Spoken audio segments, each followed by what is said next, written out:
உண்மையா சொன்னா ஒன்னும் நடக்கல. அதான் பிரச்சனையே. ஜனாதிபதி உரையில ஒரு விவாதம் நடக்கும். முதல்ல ஆளுங்கட்சி சார்பா 2 பேர் பேசுவாங்க. அப்புறம் எதிர்கட்சியில இருந்து அந்த விவாதத்தை தொடங்குவோம். அதை தொடங்குவது மரபு எதிர்கட்சி தலைவர் தான் அதை தொடங்குவாங்க. இந்த முறை பாஜகவின் சார்பாக 2 பேர் பேசினதுக்கு அப்புறம் எதிர்கட்சி தலைவர் திரு ராகுல் காந்தி பேசும்பொழுது ஒரு புஸ்தகத்தை மேற்கோள் காட்டி சில கருத்துக்களை சொல்ல முயன்றார். உடனே ஆளுங்கட்சியில இருந்தும் ஸ்பீக்கரும் அதை நீங்க சொல்லக்கூடாது, ஏன்னா அந்த புஸ்தகம் இன்னும் வெளியிடவில்லை, அதனால வெளியிடாத புஸ்தகத்தை பத்தி நீங்க பேசக்கூடாது அப்படின்னு சொன்னாங்க. ஆனா இந்த வேர்டு பப்ளிகேஷன், அதாவது வெளியிடுறது என்பது இப்ப மாறி போச்சு.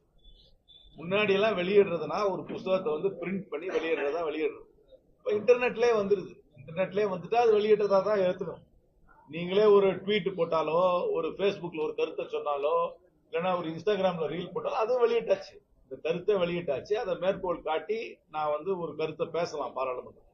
பாராளுமன்றத்துல உறுப்பினருக்கு முழு சுதந்திரம் இருக்கு, எதை பத்தி வேணாலும் பேசலாம். அன்பார்லிமெண்டரி வேர்ட்ஸ், தகாத வார்த்தை ஏதாவது பயன்படுத்தினா மாட்டோம்னா நீக்க முடியுமே தவிர இதைதான் நீங்க பேசணும், இப்படிதான் பேசணும் அப்படின்லாம் யாரும் டைரக்ஷன் கொடுக்க முடியாது. அந்த டைரக்ஷனை கொடுக்க முயன்றார்கள். ஏன்னா அந்த எழுதின புஸ்தகம் முன்னாள் இந்தியாவுடைய ராணுவ தளபதி ஜெனரல் எம் நரவானே அவர்கள் எழுதின புஸ்தகம். இந்தியாவுக்கும் பாகிஸ்தான் சைனாவுக்கும் நடந்த ஒரு நம்ம எல்லையில நடந்த ஒரு சம்பவத்தை பற்றி எழுதுகிறார். எழுதும் பொழுது அவர் ராணுவ அமைச்சரிடம் தொலைபேசி மூலமாக கூப்பிட்டு, எதிர்த்து படை வருகின்றன, நான் தாக்கலாமா இல்லைன்னா கொஞ்சம் வெயிட் பண்ணணுமான்னு கேட்கிறாரு.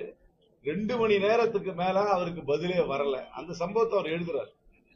அதனால வெளியுறவு கொள்கையை பத்தி பேசும்பொழுது, இந்தியாவுடைய பாதுகாப்பை பற்றி பேசும்பொழுது இதை மேற்கோள் காட்டி எதிர்கட்சி தலைவர் பேச முயல்வதை தடுத்ததுனால பாராளுமன்றம் முடங்கி கிடக்கிறது.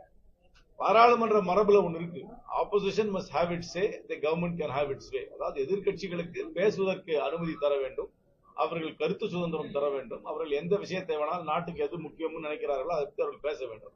வாக்கெடுப்பு என்று வரும்போது அரசாங்கம் வென்றுவிட்டு செல்லலாம் என்றுதான் மரபு. ஆனா அந்த மரபை முழுமையாக அவர்கள் ஏற்றுக்கொள்ளாமல் எதிர்கட்சி தலைவர் எப்படி பேச வேண்டும், எந்த வகையில பேச வேண்டும், எதை பற்றி பேச வேண்டும் என்றெல்லாம் நிர்ணயம் பண்றதை ஏற்றுக்க முடியல. அதனால அதுக்கு எதிர்ப்பு தெரிவிக்கிறோம். எதிர்ப்பு தெரிவிப்பதனால பாராளுமன்றம் நடக்கல.